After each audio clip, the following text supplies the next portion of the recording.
పిల్లలు ఎలా నేర్చుకుంటారు అనే దాని గురించి అంగన్వాడీ పర్యవేక్షకురాలు కార్యకర్తలతో పంచుకునే విషయాలను మనం విందాం. అక్క, పిల్లలు ఎలా నేర్చుకుంటారో తెలుసుకోవాలనుకుంటున్నాను. వారు అనుసరించే అభ్యసన ప్రక్రియ ఏమిటి? నేను దీన్ని అర్థం చేసుకుంటే తగిన ఆట ఆధారిత అభ్యసన కృత్యాలను మెరుగైన మార్గంలో ప్రణాళిక చెయ్యడానికి ఇది నాకు సహాయపడుతుంది. Renu, you have asked a very good question. Let me explain to all of you some basic principles about how children learn. Here we have presented 7 principles. To know more about each of these principles, click on it. సూత్రం 1. పిల్లలు స్వయంగా కృత్యాలను చెయ్యడం ద్వారా నేర్చుకుంటారు. పిల్లలెప్పుడూ కుతూహలంతో ఉంటారు. వారు తమ చుట్టూ ఉన్న పరిసరాలను అభ్యసించాలని, అర్థం చేసుకోవాలని మరియు అన్వేషించడానికి ఆసక్తి కలిగి ఉంటారు. పిల్లలు తాము చేసే కృత్యాల ద్వారా నేర్చుకోవడం వల్ల ప్రపంచం గురించి జ్ఞానం మరియు అవగాహన ఏర్పడుతుంది. అందుకే పిల్లలు తమ పరిసరాలను అన్వేషించడానికి, వస్తువులను తాకడానికి మరియు వాడడానికి, ప్రశ్నలు అడగడానికి మరియు సమాధానాల కోసం ఎదురు చూడటానికి వారికి అవకాశాలను అందించాలి. ఇలాంటి అనుభవాలు పిల్లలు ఆలోచించడానికి మరియు వారిలో ఆలోచనలను మరియు ఆ భావనలను అభివృద్ధి చేసుకోవటానికి వీలు కల్పిస్తాయి. సూత్రం 2. పిల్లలు స్థిరమైన అనుభవాల నుండి నేర్చుకుంటారు. నేర్చుకోవడం అనేది చూడటం, తాకడం మరియు అనుభూతి చెందడం, శబ్దాలను వినడం, రుచి మరియు వాసనల ద్వారా జరుగుతోంది. పిల్లలు నిజమైన వస్తువులను తాకడం లేదా వినియోగించటం, వాటి తాలూకు అనుభూతి మరియు వివిధ పరిస్థితుల నుండి విభిన్న అనుభవాలను పొందేలా చేయాలి. ఒక్కసారి ఆలోచించండి. పిల్లలు ఇంతకుముందు జిరాఫీ లేదా జీబ్రాలను చూడకపోతే అవి ఎలా ఉంటాయో చెప్పగలరా? జీబ్రా ఎలా ఉంటుందో చెప్పగలరా? ఆలోచించండి. జిరాఫీ లేదా జీబ్రాను ఇంతకు ముందు ఎన్నడూ చూడకపోతే అది ఎలా ఉంటుందో పిల్లవాడు చెప్పగలడా? సూత్రం 3. అభ్యాస క్రమం సాధారణ నుండి మొదలై సంక్లిష్టమైన భావనల వైపుకు పురోగమిస్తుంది. 3 సంవత్సరాల, 5 సంవత్సరాలు.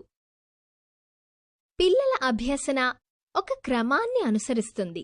దీనిలో తరువాత పొందబోయే సామర్థ్యాలు, నైపుణ్యాలు మరియు భావనలు పిల్లలకు అప్పటికే తెలిసిన వాటిపై నిర్మించబడతాయి.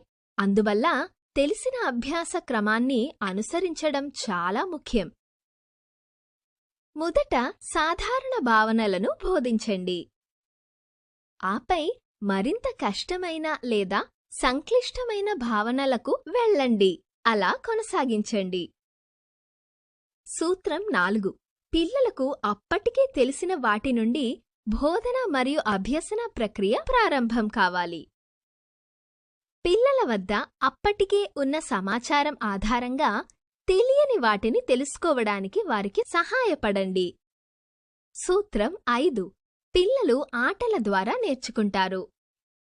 ఆడుతున్నప్పుడు పిల్లలకు అన్వేషించడానికి, ప్రయోగాలు చెయ్యడానికి, వస్తువులను మార్చడానికి మరియు సమస్యలను పరిష్కరించడానికి అవకాశాలు లభిస్తాయి. ఆట అన్ని పరిధులలో అభివృద్ధిని ప్రోత్సహిస్తుంది. ఒక పని చెయ్యటం కోసం ఆసక్తిని మరియు ప్రేరణను ఇవ్వటంలో ఆట సహాయపడుతుంది.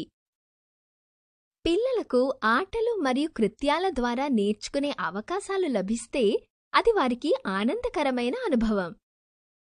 సూత్రం 6. పిల్లల సామాజిక నేపథ్యం వారి అభ్యాసాన్ని ప్రభావితం చేస్తుంది. వారు తమ చుట్టూ ఉన్న వ్యక్తుల ప్రవర్తనను మరియు వారు మాట్లాడే విధానాన్ని గమనించడం ద్వారా తమ ప్రవర్తనను నేర్చుకుంటారు. మీ తరగతిలోని ప్రతి బిడ్డతో వ్యక్తిగత సంబంధాన్ని పెంపొందించుకోవటం చాలా అవసరం.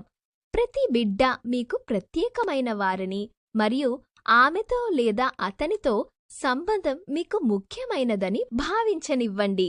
పిల్లలు సురక్షితమైన మరియు భయం లేని వాతావరణంలో ఉన్నప్పుడు ఉత్తమంగా నేర్చుకుంటారు. సూత్రం 7. పిల్లలు రోజువారీ కృత్యాల ద్వారా నేర్చుకుంటారు. రోజువారీ కృత్యాలు వివిధ పరుతులలో పిల్లలలో అభివృద్ధిని మరియు అభ్యసనను ప్రోత్సహించడానికి అవకాశాలను అందిస్తాయి. దయచేసి మీ ఆకుపచ్చ చొక్కా తీసి ధరించండి.